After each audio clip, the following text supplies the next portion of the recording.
Allah memerintahkan beliau menempatkan Ismail dan ibunya terpisah dengan Bunda Sarah. Suatu hari, Nabi Ibrahim menyuruh Bunda Hajar untuk berkemas-kemas. Mereka akan mengadakan perjalanan jauh. Ismail yang masih menyusu pada ibunya tentu dibawa pula. Mereka melintasi rute yang panjang dan akhirnya sampailah ke suatu tempat yang sangat gersang. Tidak ada pohon-pohonan tempat bernaung, udaranya pun panas. Yang ada hanyalah hamparan pasir dan bukit-bukit berbatu. Nabi Ibrahim turun dari kendaraannya, kemudian menurunkan istri dan anaknya. Tanpa berkata apa-apa, beberapa saat kemudian, beliau beranjak dan pergi meninggalkan keluarganya. Ibunda Hajar yang melihat keanehan ini segera berteriak memanggil, "Ibrahim, hendak kemana? Kenapa kau biarkan kami sendirian di sini?" Nabi Ibrahim tidak menjawab, hanya menunduk terus berjalan. "Ibrahim, apakah ini perintah Allah?" Iya. "Kalau begitu aku yakin Allah tidak akan membiarkan kami." Ibunda Hajar begitu sabar dan ridho pada keputusan Allah. Nabi Ibrahim sebenarnya tidak tega meninggalkan keluarganya di tempat terpencil dan gersang itu. Tetapi keyakinan akan kebenaran Allah dan kemurahan Allah menjadikan beliau mematuhi perintah yang sulit ini. Dengan berlinang air mata, beliau berdoa sebelum kembali ke Palestina. Tuhanku, aku telah menempatkan keluargaku di tempat gersang ini, di dekat rumah-Mu, Ka'bah. Mudah-mudahan mereka menegakkan sholat dan jadikanlah hati manusia senang kepada mereka. Dan berikanlah mereka rizki buah-buahan supaya mereka bersyukur. Kurang lebih 10 tahun kemudian, sekitar Ka'bah sudah menjadi tempat yang ramai berkat munculnya sumber air Zam-Zam. Banyak orang bermukim di sana. Ibunda Hajar dan Ismail sangat dihormati oleh penduduk karena mereka dianggap pemilik sumber air itu. Ismail tumbuh menjadi anak yang tampan, santun, dan sabar. Suatu ketika, Nabi Ibrahim mengunjungi keluarganya di Mekah. Setelah beberapa lama tinggal di sana, suatu malam beliau bermimpi menyembelih Ismail. Nabi Ibrahim termangu-mangu memikirkan mimpinya. Wahyu dari Allah atau godaan setan? 2 malam berikutnya, mimpi yang sama terulang. Maka pagi harinya, setelah mimpi yang ketiga, beliau yakin ini perintah Allah yang harus dilaksanakan walaupun terasa sangat berat di hati. Nabi Ibrahim bermusyawarah dengan keluarganya tentang mimpi itu. Anakku, aku melihat dalam mimpi, aku menyembelihmu. Pikirkan, apa pendapatmu? Ismail sangat memahami bahwa ayahnya adalah Nabi Allah. Mimpi para nabi adalah wahyu ilahi. Dengan mantap dia menjawab, Ayah, laksanakan perintah Allah. Insya Allah, aku akan sabar menerimanya. Bertambah rasa syukur Nabi Ibrahim. Bertambahlah kecintaan kepada anaknya. Bertambah mantap pula hati beliau melaksanakan perintah yang sulit itu. Berangkatlah Nabi Ibrahim dan Ismail menuju Mina, tempat penyembelihan. Sepanjang jalan, iblis menggoda mereka agar mengurungkan niat pengorbanan Ismail. Ibrahim, dasar ayah tidak punya perasaan. Anak sendiri mau disembelih. Ingat, kau berdoa puluhan tahun meminta anak. Allah sudah memberimu anak yang soleh. Sekarang kau mau sembelih, ha? Nabi Ibrahim mengambil kerikil-kerikil dan melempari iblis. Beliau tidak bergeming dengan godaan-godaan itu.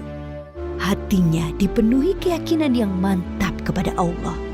Begitu pula Ismail. Sampai di tempat penyembelihan, Nabi Ibrahim membaringkan Ismail, bersiap mengayunkan golok yang tajam ke leher anaknya.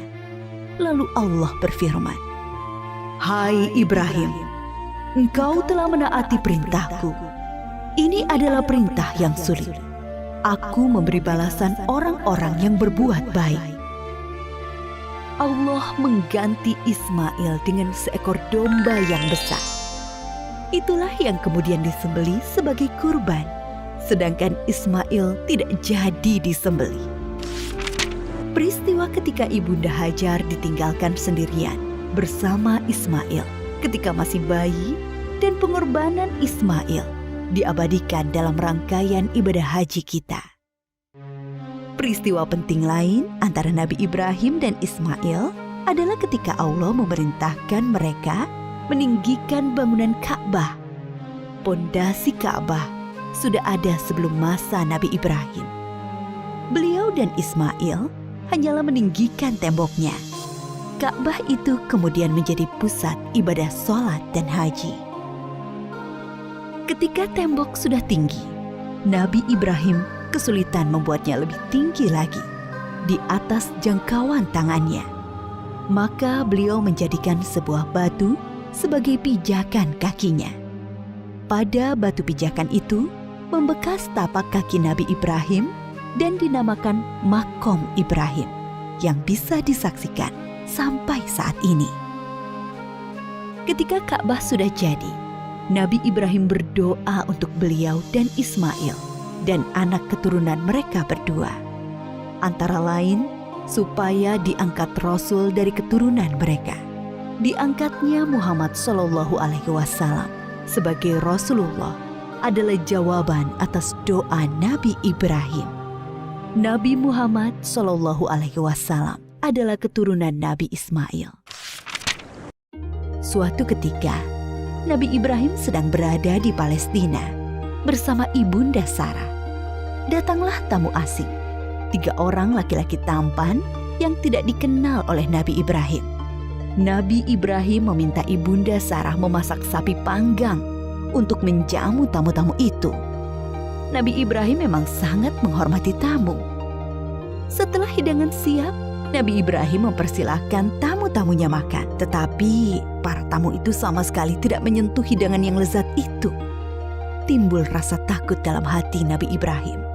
Jangan takut, kami adalah malaikat utusan Allah. Kami tidak makan dan tidak minum. Kami membawa berita gembira.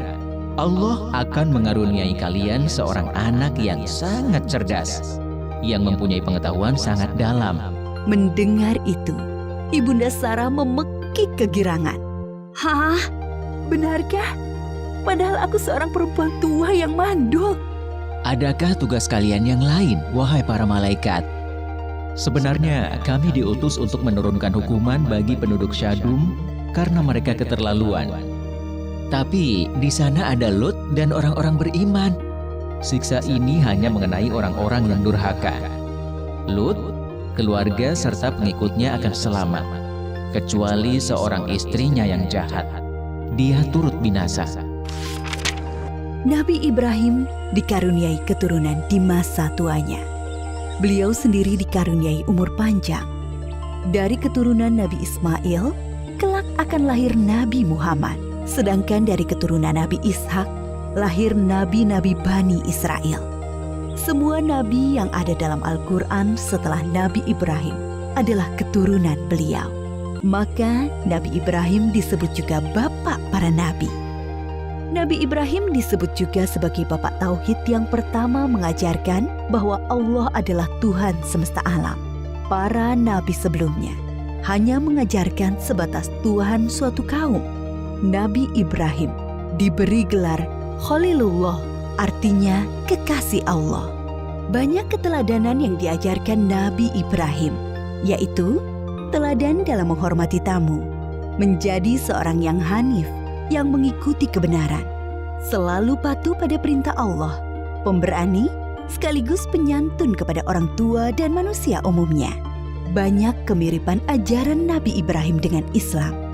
Dari peristiwa Isra Mi'raj, Nabi Muhammad bercerita bahwa sosok nabi yang paling mirip dengan beliau adalah Nabi Ibrahim.